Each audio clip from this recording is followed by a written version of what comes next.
Telangana CM Revanth Reddy మీడియాతో మాట్లాడుతున్నారు. ఇప్పుడు లైవ్ చూద్దాం. ప్రజలు అన్ని గమనిస్తున్నారు. ప్రజలు ఎవరు అమాయకులు లేరు.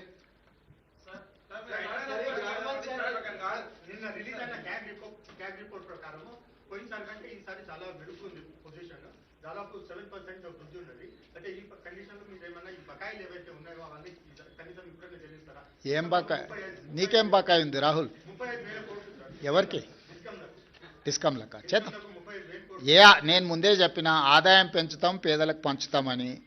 వారు చెయ్యంది మేం చేసింది సన్నబియ్యం 200 యూనిట్లు ఉచితం, 21,000 కోట్ల రూపాయల రైతు రుణమాఫీ, 9,000 కోట్ల రూపాయలు 9 రోజుల్లో రైతు భరోసా, 22,500 కోట్ల రూపాయలు 4,50,000 ఇందిరమ్మ ఇండ్లు.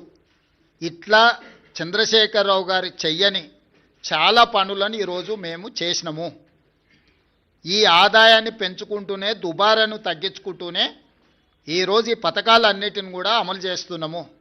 ఎంత ఆదాయాన్ని పెంచితే అంత పేదలకు ప్రయోజనం చేకూర్చే విధంగా ఖచ్చితంగా మేము వాటిని వినియోగం చేస్తాం. ఒక్క రూపాయి కూడా దుర్వినియోగం జరగకుండా ప్రజలకు ఏ రకంగా మేలు చేయాలనేదే మా నిత్యం తాపత్రయము. ఖచ్చితంగా వాటిని అమలు చేస్తాం. ఇప్పుడు ఎన్నికలకు సంబంధించి మాట్లాడుకుందాం. గ్రామ పంచాయతీ ఎన్నికలు, వాటి ఫలితాల మీద మాట్లాడుకుందాం.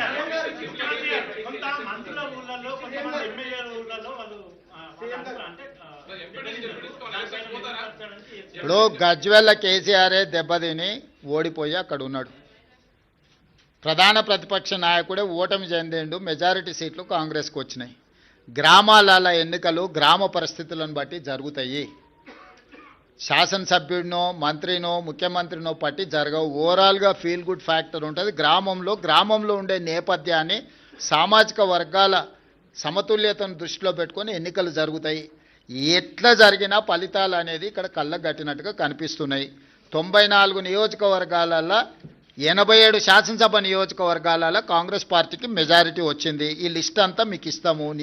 ఏ నియోజకవర్గంలో ఎన్ని గెలిచినరో స్పష్టంగా మీకు లిస్ట్ ఇస్తాము. మీరు కావాలంటే నిజ నిర్ధారణ కమిటీ వేసుకొని ఆయా నియోజకవర్గాలలో మీరు పర్యటించండి. ఇన్ని 12,702 గ్రామ పంచాయతీల ఎన్నికలు జరిగినప్పుడు 1, 2, 3 అటో ఇటో ఫలితాలు వస్తాయి. ఆ ఫలితాలు అనేది భవిష్యత్తులో మన కార్యాచరణను సవరించుకోవడానికి ఉపయోగించుకుంటాం తప్ప దానికి మించి వేరే రకంగా దీని మీద చర్చించుకోవాల్సిన అవసరం లేదు.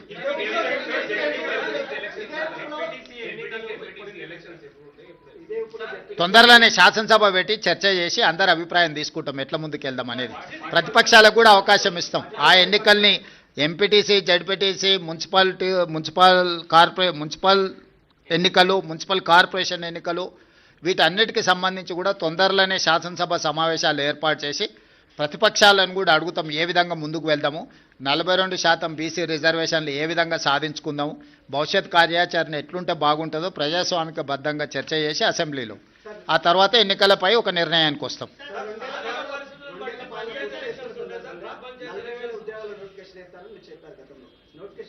వేస్తాం తప్పకుండా. ఇప్పుడు అన్ని పరిశీలిస్తున్నాం, సభలో చర్చించి తీసుకుంటాం.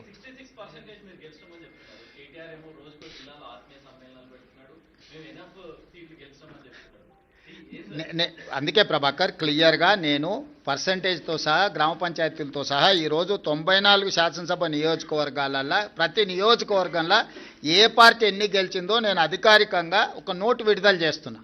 మీరు నోటు తీసుకొని ఆ నియోజకవర్గంలో వెళ్ళి నిజ నిర్ధారణ కార్యక్రమాలు పెట్టుకొని మీరు పరిశీలించండి.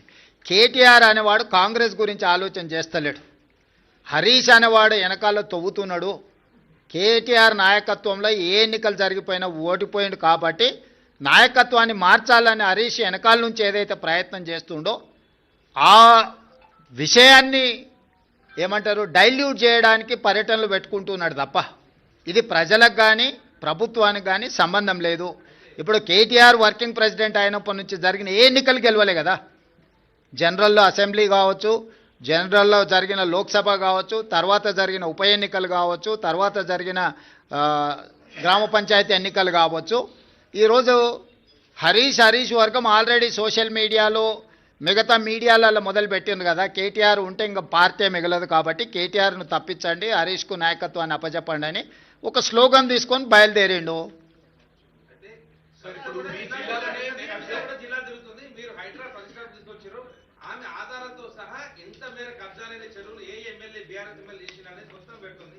దానిపైన మీరేమన్నా రివ్యూ చేస్తున్నారా? అట్లకి అన్నిటి మీద చేస్తాం. ఇప్పుడు నువ్వు చెప్పింది రివ్యూ చేస్తాం, వాళ్ళు చెప్పింది రివ్యూ చేస్తాం. రీసెంట్గా కేఏ పాల్ గారు కూడా కొన్ని అంశాలు లేవనెత్తిండు, వాటిని కూడా రివ్యూ చేస్తున్నాం. నీ అమాయకత్వం అది. మీరు లేనిది ఊహించుకొని కాయించుకొని గత 10 ఏళ్లలో జరిగినవి తీసుకొని ఇప్పుడు జరుగుతున్న వాటిని తీసుకొని ఎన్ని గురుకులాలు ఉన్నాయి, ఎక్కడేం జరిగింది అనేది లెక్క లేకుండా, బాధ్యత లేకుండా ప్రశ్నలు అడగకండి. అట్లాంటి పరిస్థితి రాదు. ఎక్కడైనా ఏదైనా జరిగితే తక్షణమే చర్యలు తీసుకుంటున్నాం. ధన్యవాదాలు. రైట్.